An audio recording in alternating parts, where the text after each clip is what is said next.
Mes chers amis, aujourd'hui, et de façon bien inhabituelle, je vais donc vous présenter mon prochain roman dont le titre est « Ce qui plaisait à Blanche ».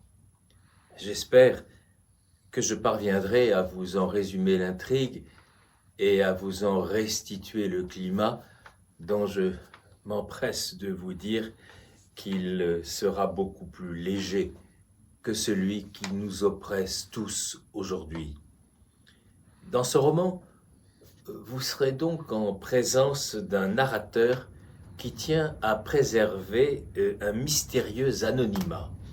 Ce narrateur, quand s'ouvre le livre, revisite l'année particulière qu'il vécut 20 ans plus tôt dans le sillage d'une femme absolument irrésistible et sexuellement très complexe. Cette femme se prénommait Blanche, comme l'héroïne à peine fictive d'un livre fameux de Louis Aragon, Blanche ou l'oubli. D'ailleurs, je dois vous dire que le fantôme de ce Louis Aragon flotte curieusement autour de l'histoire que je raconte. Pourquoi? Ça, je ne peux pas vous le révéler sous peine de gâcher votre lecture.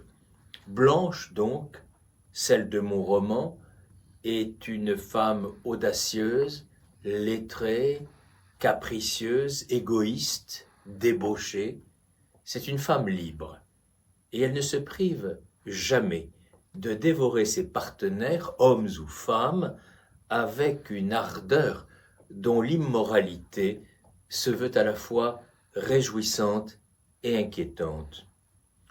Au cours de cette année-là, qui pour l'essentiel se déroule entre Paris, Capri et Naples, ce narrateur, dont je m'empresse de vous dire qu'il n'est pas moi, va avoir le privilège, ou la malchance, je ne sais pas, d'expérimenter des vices, de participer à des orgies, oui, à des orgies qui, après l'avoir enchanté, vont l'entraîner dans des tourbillons dont l'issue, à terme, risque de lui être fatale.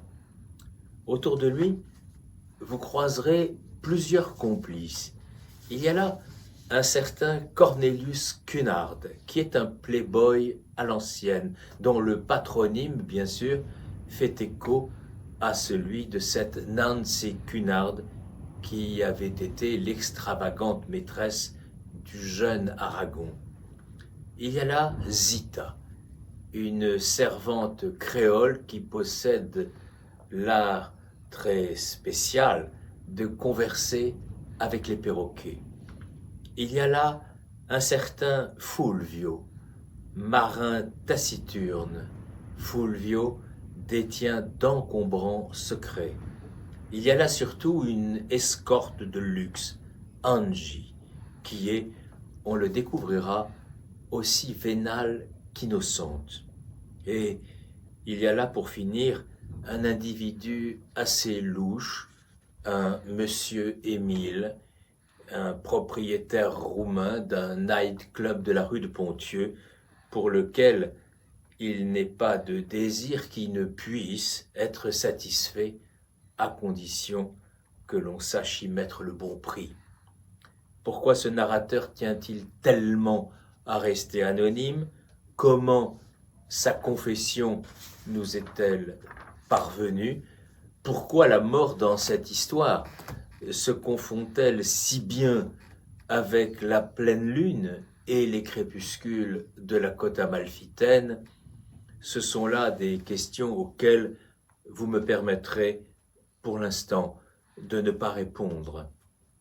Avec Ce qui plaisait à Blanche, j'ai tenté, j'ai voulu écrire un roman où l'amour et le désamour se tressent ensemble, ainsi que le bonheur et l'illusion, la lumière et l'ombre, le salut et la damnation. J'ai voulu surtout écrire un roman qui soit à la fois une sarabande solaire et une danse macabre.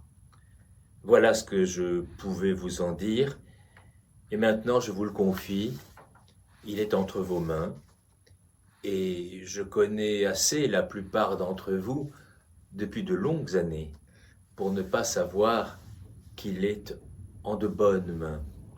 J'espère tout de même qu'on se retrouvera tous bientôt et que cette époque bizarre ne sera plus qu'un mauvais souvenir. Je vous remercie.